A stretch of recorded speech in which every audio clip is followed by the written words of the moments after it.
Now, thousands of people across the country joining the nationwide shutdown today over the escalating cost of living.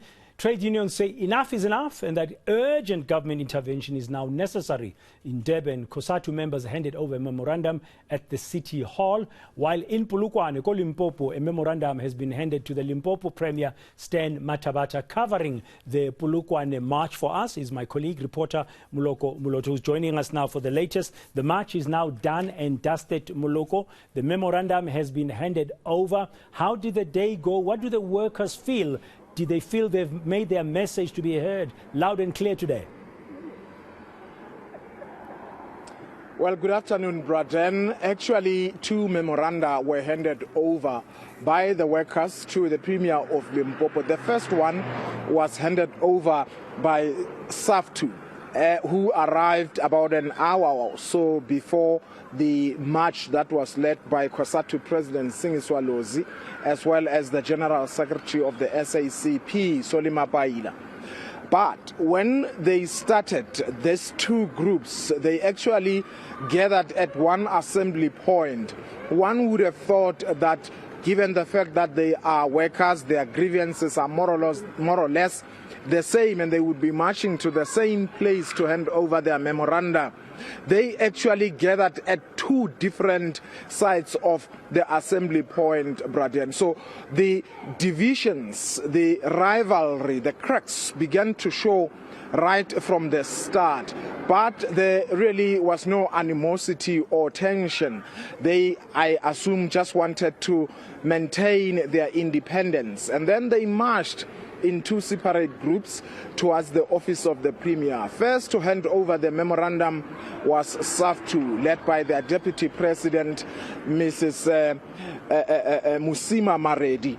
And there was a little bit of a pandemonium when the Premier actually came out to receive their memorandum of grievances. They then wanted and insisted that despite the fact that he came to them, he had to climb onto a van. And the Premier said, look, I'm not feeling good today due to ill health. I would rather not climb the van, but I'm here to receive your memorandum. And the workers were really not happy with that. They felt that he was undermining them, and the Premier then left in a huff, went into his office. But about 20 or 25 minutes later, he returned because the workers affiliated to Cosatu were holding at some place. They had to wait for Saftu workers to disperse. So when the Premier came out, he said, look, I'm disappointed. You thought I was undermining you, but I thought from a human point of view, you would understand that I'm not feeling well. But he accepted their memorandum. They are raising issues, obviously, issues of the cost of living. And later on, Singiswalozi handed over a memorandum on behalf of the workers affiliated to Cosatu. And one of the demands, besides Cosatu demanding that government intervenes, they are saying, yes, Cosatu, politicians or public office bearers their families must not be allowed to do business with the state. They must choose. If they want their children or their family members to do business with the state, they must vacate office. But let me speak to the remaining workers. As you can see, the majority have dispersed. I'm left with these young people. They are the workers. Thank you so much for making time. Do you feel you have achieved what you had come here for? I think we can proudly say we are very much happy with the turnouts of workers that have joined the march, particularly in this province. We are very much happy. I think even the Premier have seen the anger of workers, but they must not take this thing very light. Yeah, but it was just a march. And you as the workers are not going to get paid for this, for missing work today. So you are the losers. Look, as workers, we are suffering. As you can see, there's rises of prices, petrol, everything is very high. So if going to work for missing a work for a day, it doesn't mean anything because we are suffering. But ours was to send a message and submit our demands to the government to say our government that we have voted for and the government that we support, we have got issues that we need you to give attention. And we have gave them a numbers of demands that we expect them to respond.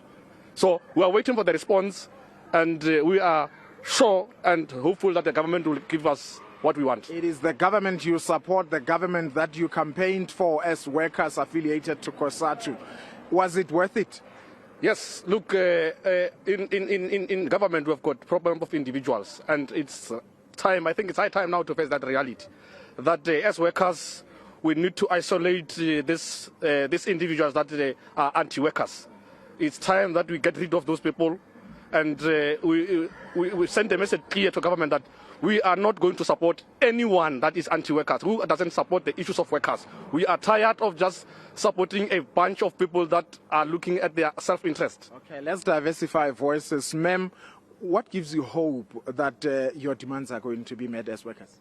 Well, the hope that I received is that, for one, the Premier had to be acknowledged to be a human for a change today because of ill health, that he himself had to go dig deep in him to see that the ones that are on the streets right now are also there to fight for those who are not able to be with us right now, that they are also humans too, who have to support their children and their families. And it is not only him who becomes human. We are all humans, and I'm hopeful that today the government that we have elected has heard our cry. Yeah, I mean, this is not the first march. The last one that was led by Cosatu was held, I think, sometime last year in October. Similar grievances. Not much has changed.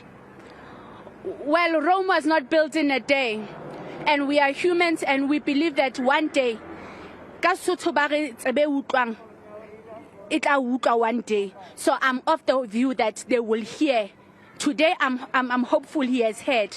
All right, Braden, the workers affiliated to Cosatu, clearly they don't believe that this party, the African National Congress, which is the governing party, is in the wrong.